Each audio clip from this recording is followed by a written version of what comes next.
Service. They still exist here.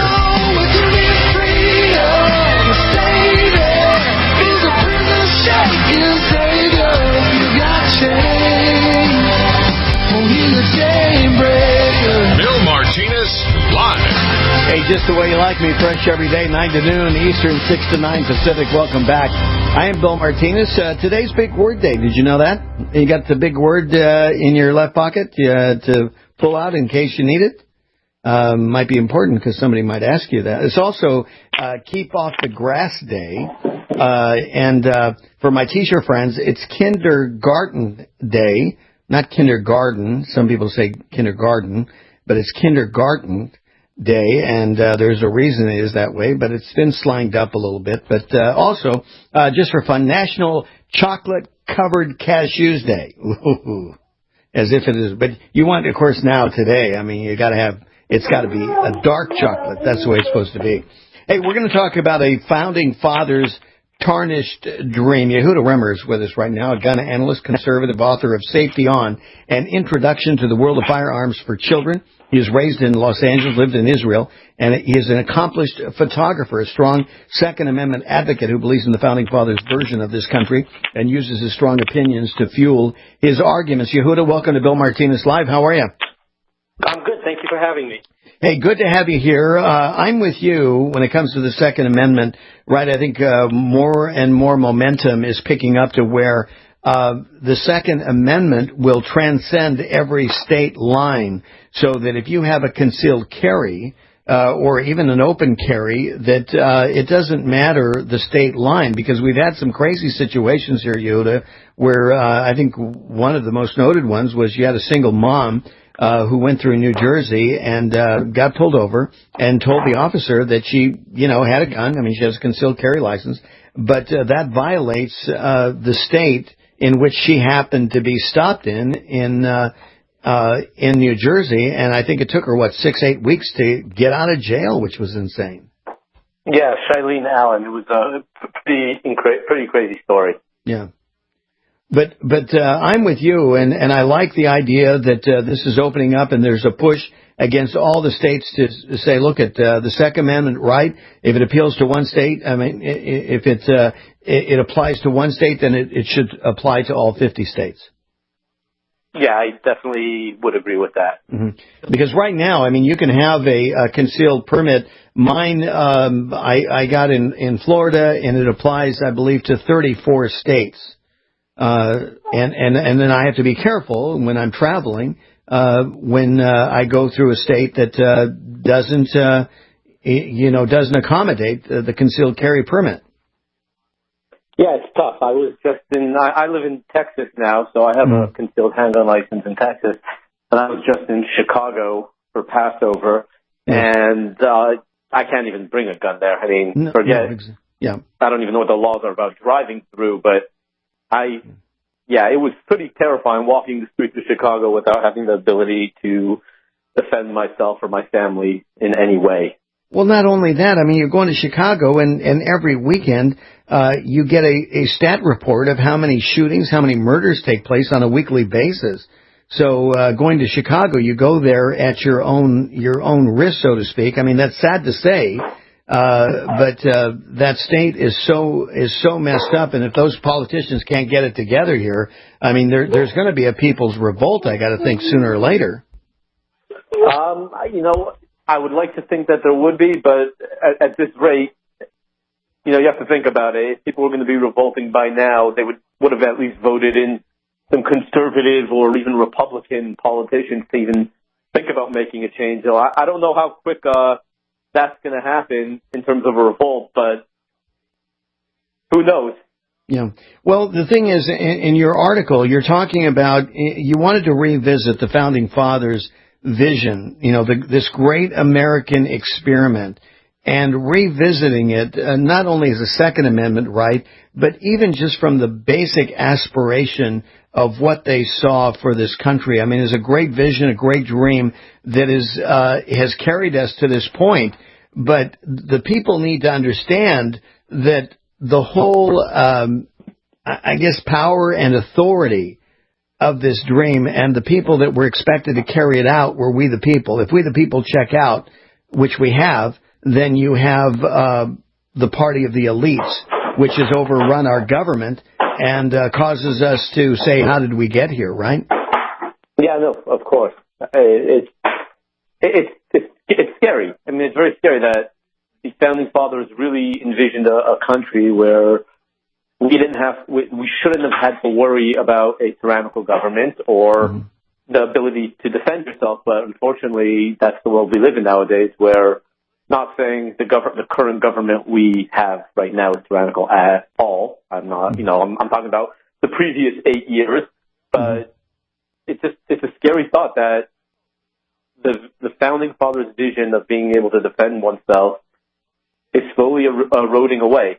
So, well, the thing is when the people are checking out and they're busy with the Kardashians and other amusements, we're just not investing any time whatsoever in terms of our civic responsibility. We have a civic responsibility to this country as civilians. We can't put it on the Donald Trumps or the Barack Obamas. We have the government that we deserve because we've allowed it to happen. So if you want things to change, then it's time to get activated and play your critical role to what the founding fathers expected us to play and the way it was designed. I mean, you being Jewish, you understand much of our Constitution came from the Old Testament and from Jewish principles, godly principles that God had established. There were certainly, the founding fathers referred to them as inalienable rights, but there were also immutable laws that God had established. And, when we honor those immutable laws, it goes well for us. We violate it, we pay the price, right? Oh, 100%. The founding fathers did have a Judeo-Christian value mindset when they created the country, and I don't even remember. I apologize. I don't remember who said it, but something along the lines: if we give up, if we're one nation without God, we'll be a nation that ceases to exist. Something along those lines. I apologize. I don't remember. Well, there's several references, in terms of being a nation without God. Then, but the founding fathers, John Adams, even said that the Constitution was designed for a people of morality and values, and certainly what has been under attack here, and that has been real clear in the recent decade, is the people's morals and values. I mean, people have been confused. They're not even sure what they stand for, morality-wise or value-wise. What are the most important things? And I think sometimes when we've lost our way, Yehuda, you got to go back and consider the founding principles and the things that are most important to us. And somehow that has gotten lost in translation. Maybe we're just not giving it the time that I know we're not giving it the time that's required. It's almost like we need to call time out and have a strategic meeting of ourselves and with this country to be able to say, okay, let's revisit what is most important. What are the values that we want to hold to? What are the moral issues of our life that we want to, train up our kids and our families with, and what are we willing to, as they say, fall on the sword for in order to get this country back on track? Because even with the George Barna recent study that they just did, basically you've got a third of the people who understand the problem. But the majority of Americans, they're living it. They feel like it's a little bit problematic, but not enough to, get them on the playing field to do something about it. I agree. I mean, you have a lot of Americans who don't think it can happen to them mentality. And like you said, they think that, it's a small problem, but it's not big enough to worry about yet. But unfortunately, we are at a point in our... Exactly. Well, Yehuda, we got to go to break. We'll be right back with Yehuda Remer right here on Bill Martinez Live. Bill Martinez Live. 1/16th Native American. You know where that came from. Hey, welcome back. 14 before the top of the hour. Our conversation with Yehuda Remer continues. His book, Safety On, an introduction to the world of firearms for children. Yehuda, your interest in guns and as an analyst and safe gun ownership, how did this come about for you? Funny story, actually. I grew up in Los Angeles as a religious Jew and as a photographer, so somewhat in the arts. So by default, you would think that I would be an absolute left-leaning, liberal, gun-hating Democrat, but I'm the black sheep of the family, so yes. I decided that, I don't want to be that way. No, the truth of the matter is, I always thought guns were for three types of people: police officers, soldiers, and bad guys. I never knew or thought that a normal person, a civilian, was able to carry a gun for or even own a gun for self-defense purposes. And about 9 years ago, I started getting interested in politics, and luckily I grew up with Ben Shapiro. He's a good friend of mine, and he was kind of my mentor and really helped me along the way trying to figure out where I was politically. And before I knew it, I realized that I was a right-wing conservative, and my love for the Second Amendment grew when a very good friend of mine in Los Angeles actually introduced me to firearms, and the rest was history. I just delved into the firearm industry as much as I can, tried to learn as much as I could. And then when my parents found out that I owned a firearm, they didn't know I had three at the time, but I was already out of the house, married. When they found out that I had a firearm, they started hounding me and harassing me how irresponsible it was because I lived with two kids in the home. And my book sort of stands as a way to kind of, I don't want to use the word shut my parents up because that's a little disrespectful, but literally that's what it was.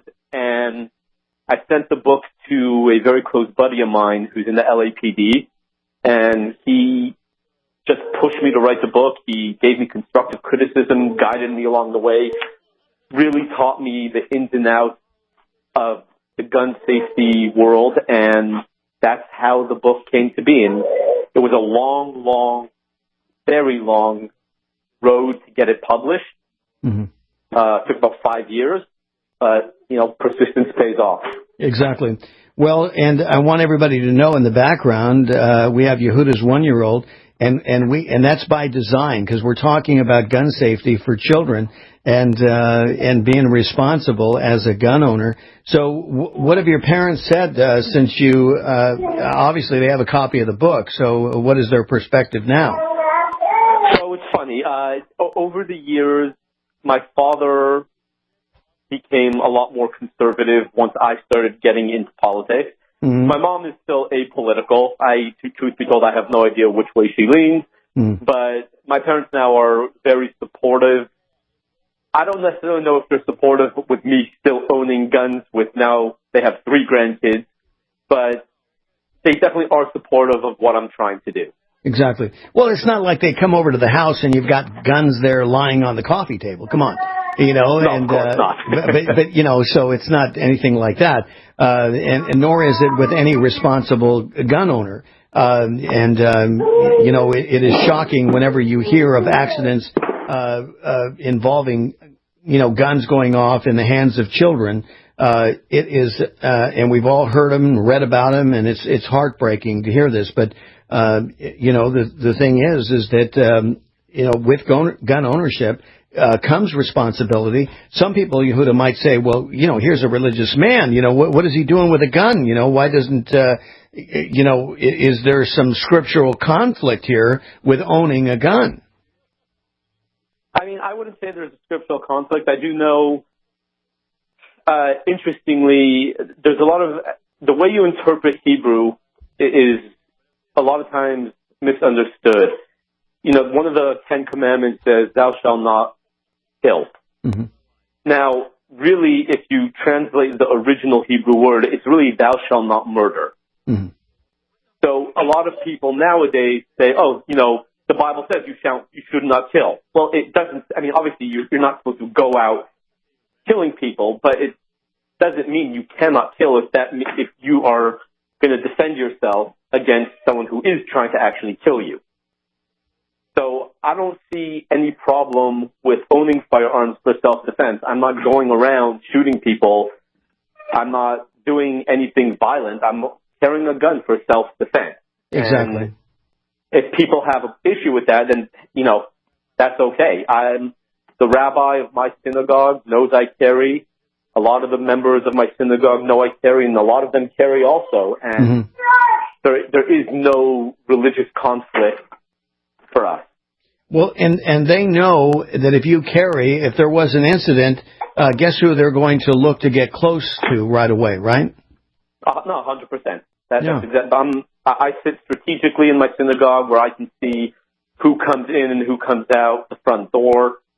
So I see everything, and people in my synagogue are very happy that I'm there carrying, even though some of them are not necessarily for owning guns. They do understand the importance of what a gun could do and the Second Amendment, so they are very supportive. Especially in light, Yehuda, of attacks on Jews, even here in this country, the religious persecution that continues, and people of faith have to take a stand. And there's nothing. This is why I'm glad to hear you say there's nothing that would conflict with the Word of God, with Scripture, that would say that you should not have the right to defend yourself. Yeah, I don't believe there is, and it's like you said, Jews are persecuted. We have been for 2,000 years, and I'm not using that as an excuse at all. You kind of cowboy up and move on, but you kind of have to be very aware of your surroundings, aware of what's going on, and it's just something that there's a big Jewish term that people started using after the Holocaust. This is the term "never again." Mm-hmm. Yes. I tell everybody, never again means nothing if you're not willing to do something about it. Exactly. Yeah, and the thing is that what we're talking about here is responsible gun ownership and all that it represents. I mean, this is the thing. I mean, no question at all. In the last decade, specifically, there was an increased number of guns being bought and sold.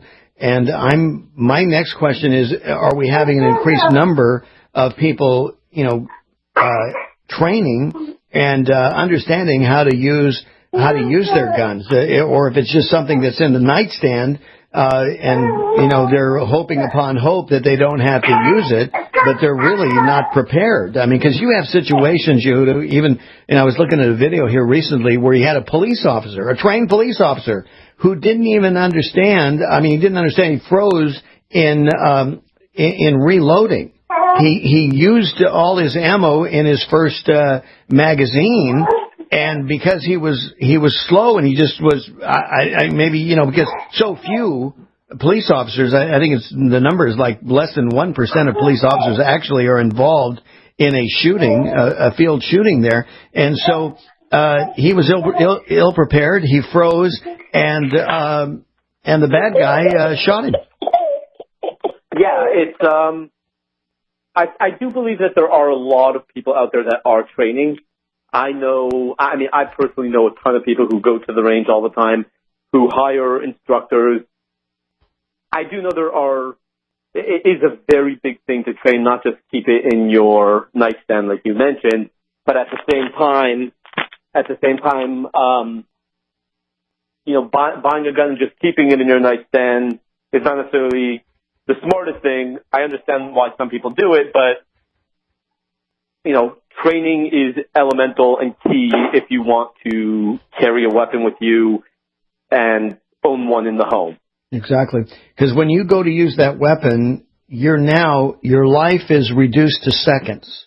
You have choices to make within seconds, not minutes. So are you prepared? Have you practiced to such a degree to where you can make you can make a decision that's going to save your life or your family's life, and when it's now reduced to seconds like that?